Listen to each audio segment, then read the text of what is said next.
Je suis arrivé aux finances début novembre 81. C'était à la suite d'événements douloureux et de manifestations dans les principales villes après les décisions de relèvement des prix des denrées de première nécessité opérées par le Maroc. Bienvenue à l'écoute de ce podcast du Fonds monétaire international. Aujourd'hui, nous entendons l'histoire personnelle de l'estimé Abdellatif Jouari, gouverneur de la Banque du Maroc depuis 2003 et l'homme derrière les grandes réformes qui ont fait au Maroc l'une des économies les plus importantes de la région du Moyen-Orient et de l'Afrique du Nord. Merci beaucoup, Monsieur le Gouverneur. Merci d'avoir accepté notre invitation pour enregistrer l'édition spéciale de notre magazine Finance et Développement consacré aux assemblées annuelles de la Banque mondiale et du Fonds monétaire international à Marrakech en octobre 2023. Taline Koran-Chalian est directrice adjointe du département Moyen-Orient et Asie centrale du FMI. Elle s'est entretenue avec le gouverneur Jouari au Maroc pour parler de sa longue et éminente carrière.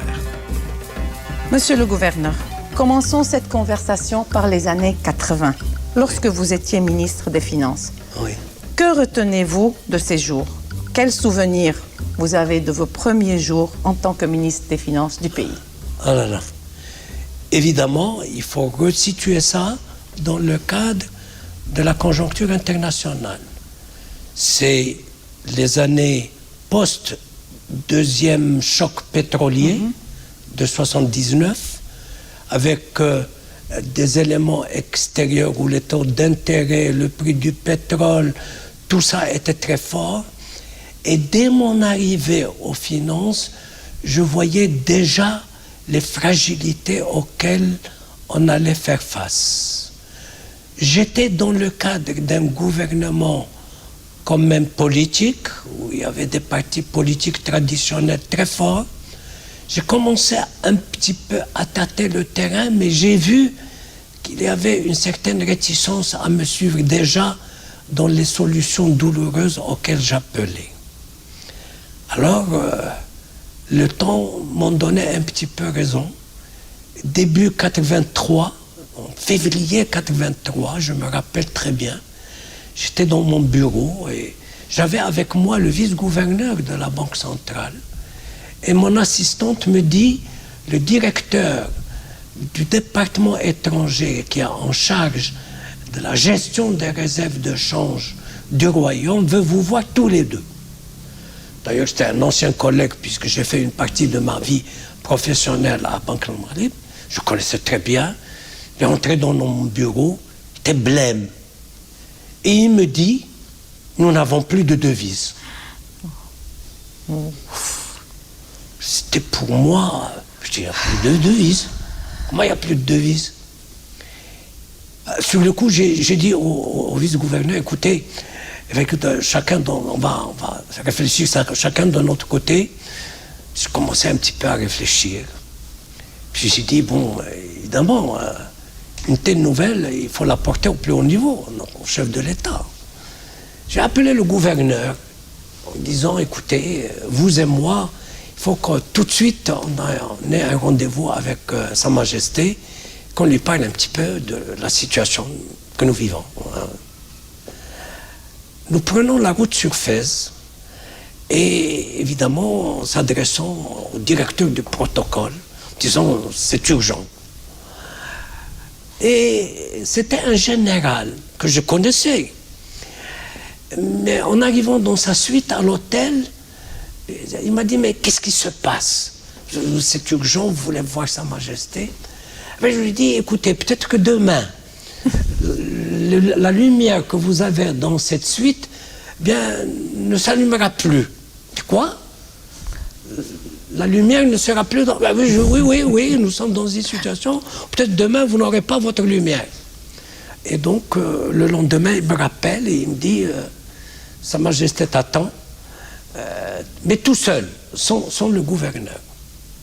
Donc, je me rends le lendemain, très vite, j'ai été reçu par le roi, je me rappelle, j'ai cette image, chemisette, assis. Derrière lui, il y avait une fenêtre en fer forgé. Il dit, mais qu'est-ce qu'il y a? Qu'est-ce qui se passe? Je dis, Majesté, voilà, j'étais dans mon bureau. Voilà. Pour se me dire, on n'a plus de devise. Elle me dit, alors, qu'est-ce que tu proposes? Je dis, c'est une situation tout à fait nouvelle pour moi. Hein. Maintenant, ce que je vous propose, vous me donnez 48 heures. Je vais demander à l'équipe du Fonds monétaire international, et évidemment à travers mon interlocuteur qui était celui avec qui je négociais déjà, au fond habituellement, au titre des articles 4, effectivement, j'arrive à Washington. C'est à moi, ce moment-là, que j'ai compris ce que c'était que le Club de Paris, le Club de Londres, le programme avec le Fonds monétaire international, etc. Et c'est le point de départ. Vous voyez que c'était avec l'équipe du Fonds. C'est avec l'équipe du Fonds que je suis revenu. Et j'ai expliqué tout ça à Sa Majesté. Il dit alors, tu préconises quoi sur le plan opérationnel? Et donc, ce que je vous propose, c'est une commission qui va réfléchir sur une loi rectificative des finances. Qu'est-ce que tu proposes? J'ai dit les budgétivores, la défense nationale. Il me dit ça, c'est entre toi et moi. Je suis patron de la défense, c'est entre toi et moi. Et il m'a dit, je vais vous mettre en conclave pendant 2 jours dans ma résidence secondaire à Fès. Je vais vous envoyer le déjeuner, le dîner, et comme pour l'élection du pape, vous ne quitteriez que lorsque vous aurez mis au point ce que vous allez proposer comme loi rectificative. Et c'est ainsi que ça s'est passé. Et je me rappelle, c'était le 30 avril et le 1er mai. On finalise ça, je reviens avec Sa Majesté, il me dit, le programme est là. Il me dit, conseil des ministres le soir même, que je préside. Et je vais vous dire un peu en français ce qu'il a dit en introduction au Conseil des ministres. Il a dit, mes aïeux de la dynastie, quand le pays étant en difficulté, ils montaient ils partaient, je dirais, à la conquête, l'harka, en arabe. Eh bien, moi aussi, dans ces circonstances que connaît le Maroc, et qui évidemment sont très difficiles, moi-même, je vais partir un petit peu au combat. Ceux qui veulent me suivre, évidemment, seront les bienvenus. Mais ceux qui ne veulent pas me suivre et qui estiment que la situation est trop difficile, eh bien, je ne leur en voudrais pas. On les laissera tranquilles. Évidemment, autour de la table, tout le monde a commencé à dire « Pas du tout, Majesté, nous sommes derrière vous, on va vous suivre, etc. » Alors, ils se retournent vers moi. Il me dit, alors maintenant, dis-leur à quelle sauce ils vont être mangés. Alors, c'est comme ça qu'on est parti dans le cadre du programme d'ajustement structurel. C'est intéressant. Voilà. Très intéressant. Voilà, c'est comme ça qu'on est parti dans le programme d'ajustement structurel. Et le FMI, votre relation, comment vous les voyez? Écoutez, je vais vous dire. Alors maintenant, le déroulement du programme. J'avoue qu'ils ont fait preuve d'intelligence et de flexibilité relative. Parce qu'à l'époque, les règles étaient très dures. Je me rappelle qu'on avait un double plafond, le plafond pour les dépenses gouvernementales, le plafond pour le crédit bancaire, etc. Mais mes souvenirs, c'est qu'on n'avait jamais rempli à 100% les critères. On était entre 95, 97. Et puis, c'est là où j'ai trouvé que le fonds et ses structures, c'est-à-dire le conseil, faisaient preuve à la fois d'intelligence, mais aussi, je dirais, de compréhension dans le cadre un petit peu de ce qu'on faisait. Voilà. Donc le fonds vous a aidé un peu quand même. C'est-à-dire a été flexible avec vous. C'est-à-dire que quand il était convaincu de l'argumentaire, il n'avait pas de position dogmatique. Même s'il s'agit à la fois, disons, de partenaires comme la Banque mondiale qui est en face, mais aussi du Club de Londres qui représentait quand même les créanciers privés, mais qui sont des pays développés, etc. Et il n'avait pas de position dogmatique. Quand il était convaincu de l'argumentaire, il prenait un petit peu le côté qui puisse aider au maximum. Je me rappelle de ces deux cas que je voulais un petit peu citer dans cette période un petit peu difficile. Quand on a engagé le PAS avec le Fonds monétaire international.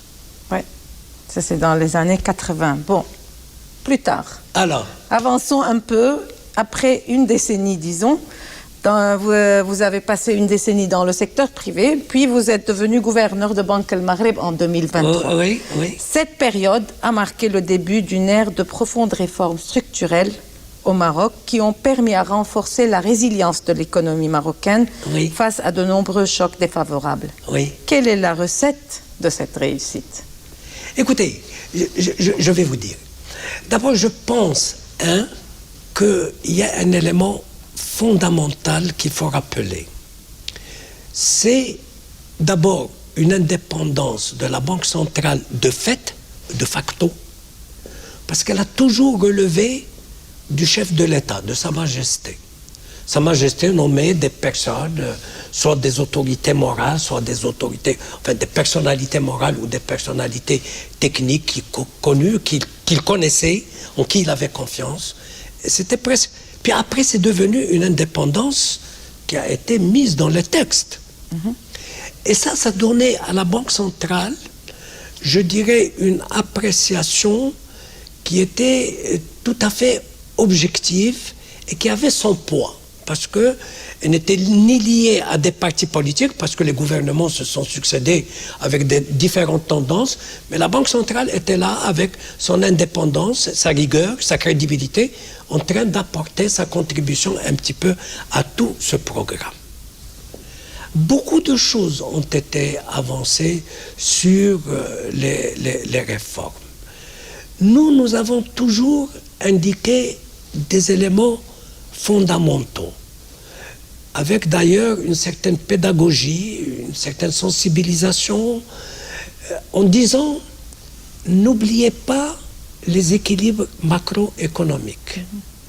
Les équilibres macroéconomiques font partie de la souveraineté nationale.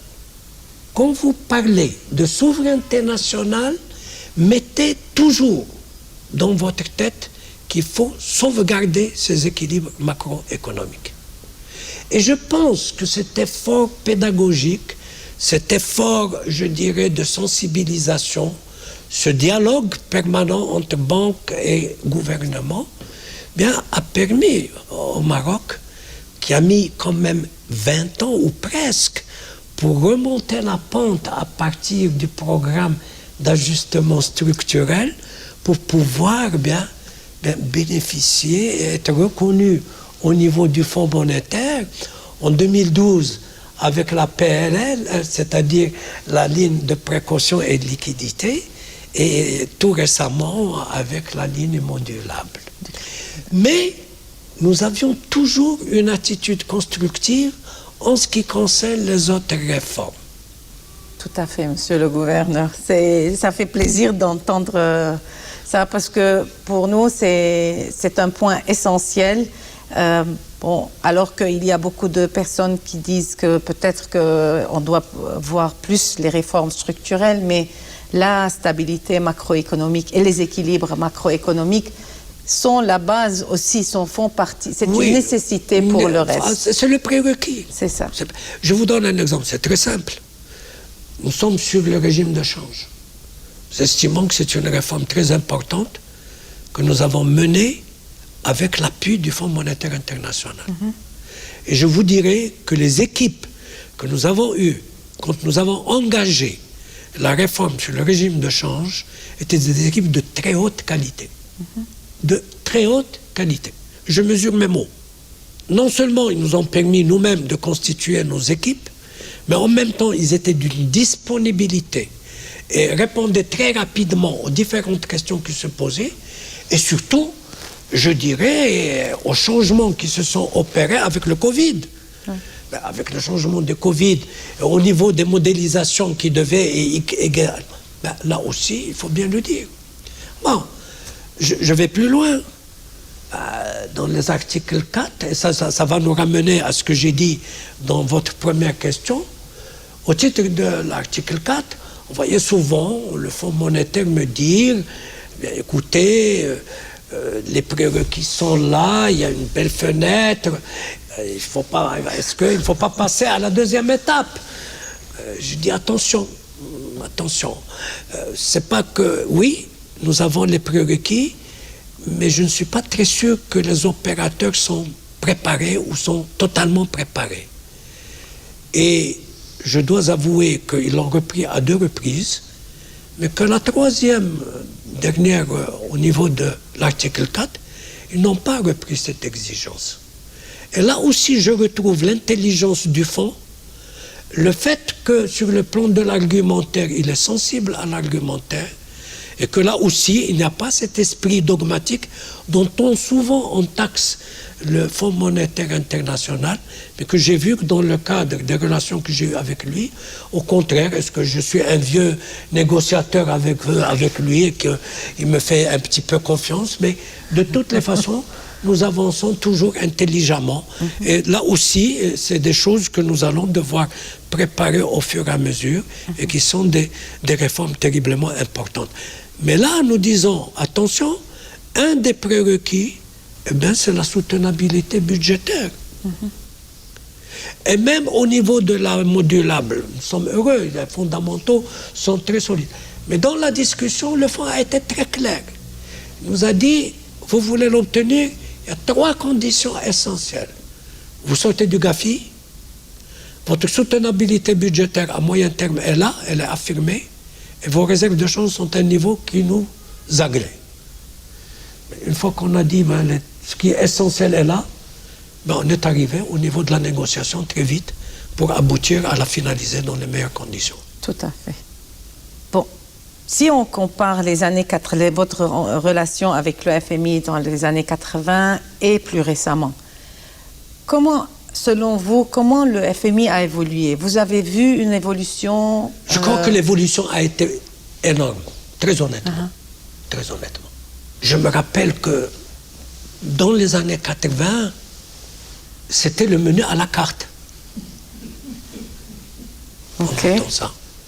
Je crois que maintenant, les choses évoluent en fonction de l'appréciation qui est apportée sur la situation de chaque pays, avec, je dirais, une analyse approfondie, la spécificité qui est là, les évolutions qui sont en jeu, le fait de voir est-ce que les engagements ou les promesses formulées par le pays sont tenues ou pas, tout ça, ce sont des évolutions que j'ai senties. En plus, qui est très très important, c'est qu'il y avait dans les années 80 des sujets tabous que le fonds n'abordait jamais. Par exemple, la corruption, le fonds n'abordait jamais le problème de la corruption. Quand vous abordez la répartition des fruits de la croissance, le fonds n'abordait pas. C'était la croissance, et puis on n'en parlait pas. Ouais. Maintenant, on parle de corruption. Maintenant, on parle de croissance durable, inclusive. Donc, on parle de cibler les aides. On parle aussi sur le fait que sur le plan des relations avec le fonds, là aussi, quand je vois le code de transparence du fonds auquel nous avons souscrit, et nous avons été parmi les premiers de cette région à souscrire, mais je trouve qu'il y a là des évolutions qui sont énormes, qui ont été faites entre les années 80 et maintenant. Et je suis persuadé que maintenant, c'est une dynamique qui est en train, au contraire, de plus en plus de se développer. Quand je vois ce qui a été fait au niveau du Covid, et que l'attitude du fonds et de la banque vis-à-vis des pays développés en ce qui concerne l'accès aux vaccins des populations démunies, et qu'ils ont tapé sur la table du G20, je vois que ce sont des évolutions qui sont énormes. Oui. très importante. Quand je vois que ce qu'ils ont tapé sur la table en disant pour les pays pauvres, en ce qui concerne la dette, leur dette, soit à ce qu'ils sont en train de faire, de réunir un petit peu tous les créanciers ensemble, privés, publics, etc., sont des évolutions qu'on ne voyait pas. Et maintenant, avec le changement de paradigme que nous sommes en train de voir, le fonds est présent. Parce que nous allons faire lundi avec la directrice générale à son arrivée, en parlant de monnaie numérique banque centrale, c'est énorme.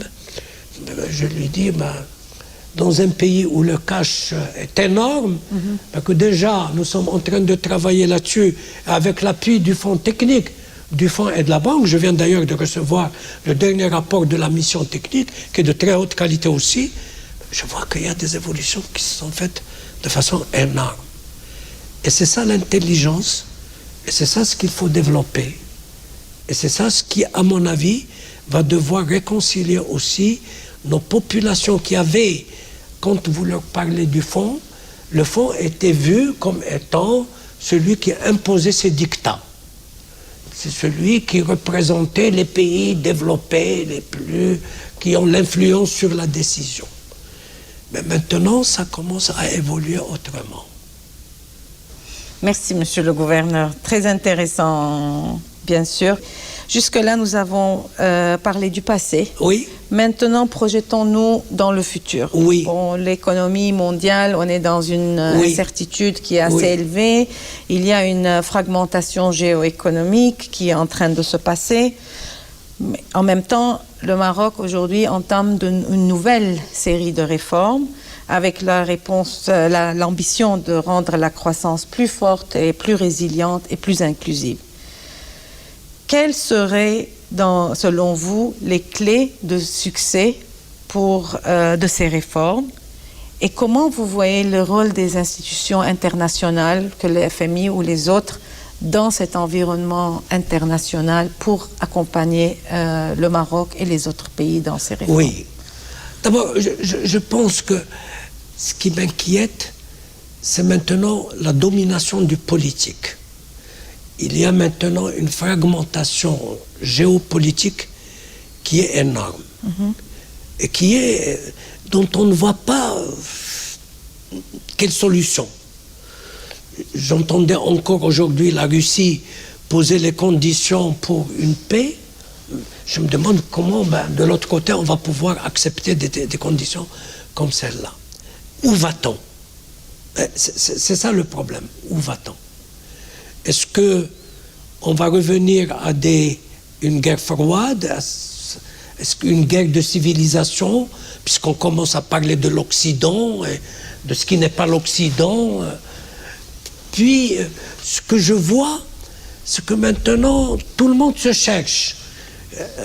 Quand je dis se cherche, on se dit quel clan je vais choisir.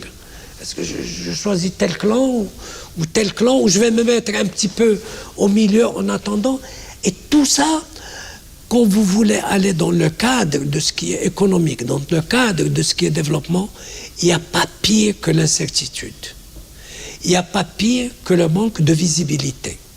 Quand vous n'avez pas de visibilité, quand c'est de l'incertitude, ça, ce sont des prémices, ce sont un environnement qui n'est pas du tout propice au développement économique et financier.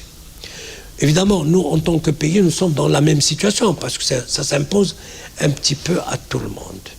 Ce que je dis, et j'espère que de l'autre côté, dans cette conjoncture qui est née avec la guerre de l'Ukraine, le deuxième élément, c'est que pas mal de populations n'ont pas vu leur situation s'améliorer avec la mondialisation, la globalisation, le multilatéralisme, l'ouverture, alors qu'on disait ça va être porteur au contraire de richesse, de plus de richesse, de plus de bien-être.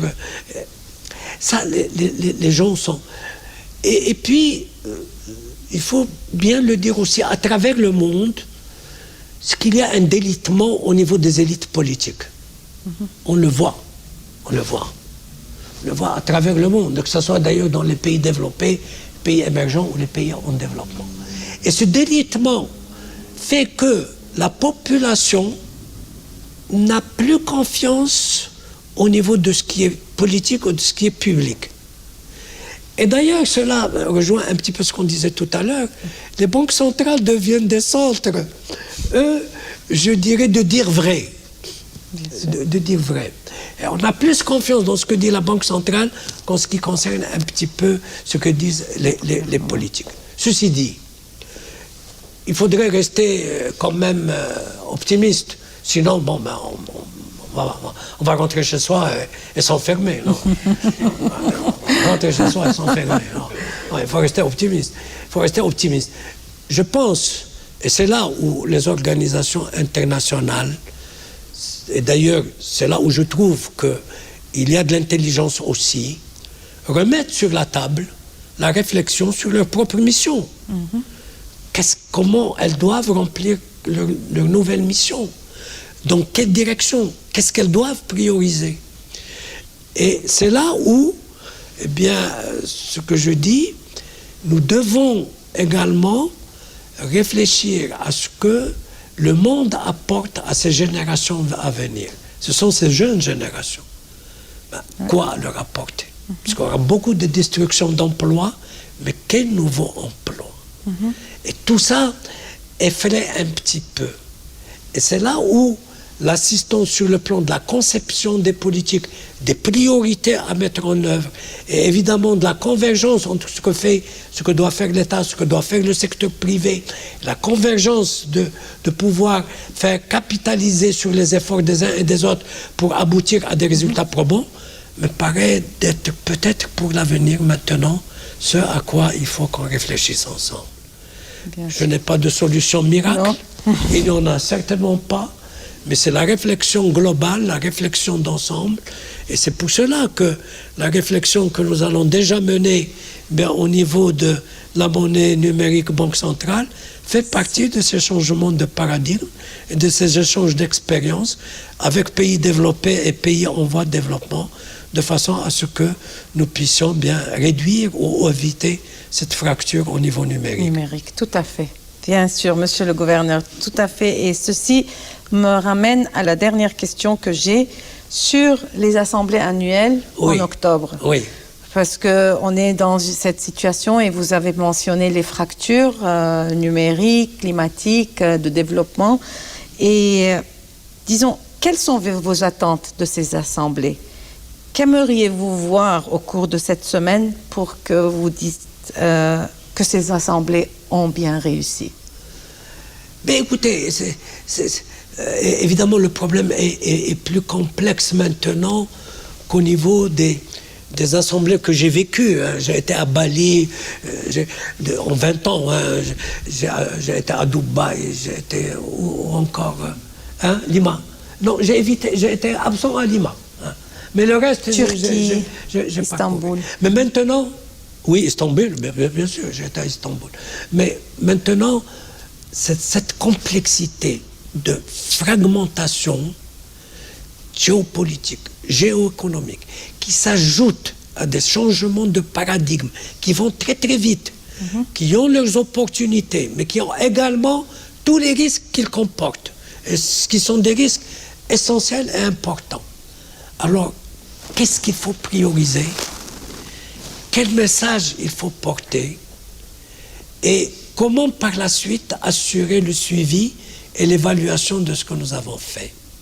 Si nous avons à Bali fait la déclaration sur les fintech, alors il est difficile d'imaginer quelle va être la déclaration Marrakech.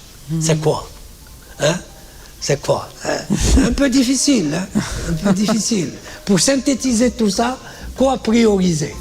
Quoi prioriser? Bien sûr, on doit dire, on ne va pas enterrer le multilatéralisme. Il ne faut pas enterrer le multilatéralisme. Sinon chacun pour soi, je crois qu'on va revenir des décennies en arrière. Non, au contraire, il faut peut-être regarder le bilan, regarder ce qui a fait les faiblesses de tout ça, ou ce qui a concouru aux résultats négatifs ou aux points négatifs de cette évolution, essayer de bâtir quelque chose de positif pour l'avenir, mais en s'appuyant sur des institutions plus fortes, sur des institutions dotées de moyens plus sûrs, bien évidemment de groupes de moyens humains beaucoup plus forts et plus développés, plus multipliés, qui puissent répondre à des besoins qui vont être de plus en plus diversifiés, de plus en plus gros et de plus en plus lourds et qui coûtent. Donc c'est à ça qu'il faut faire, on doit faire un petit peu ensemble attention. Ce que j'ai dit, il faut garder l'optimisme, il faut renouer avec le multilatéralisme, mais il faut l'opérationnaliser d'autres fois, savoir quoi prioriser, le faire ensemble, en essayant de dire que nous nous appuyons sur ce qui est le côté plus positif chez l'humain que ce qui est négatif chez lui. Voilà. Merci beaucoup, Monsieur le Gouverneur. Très intéressant. Merci. Bravo.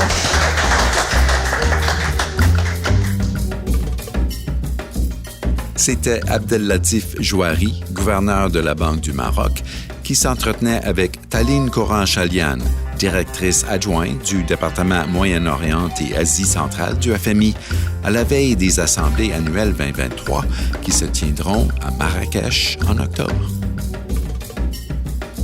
Recherchez d'autres podcasts du FMI partout où vous obtenez vos podcasts et suivez-nous sur Twitter. Je suis Bruce Edwards. Merci pour l'écoute.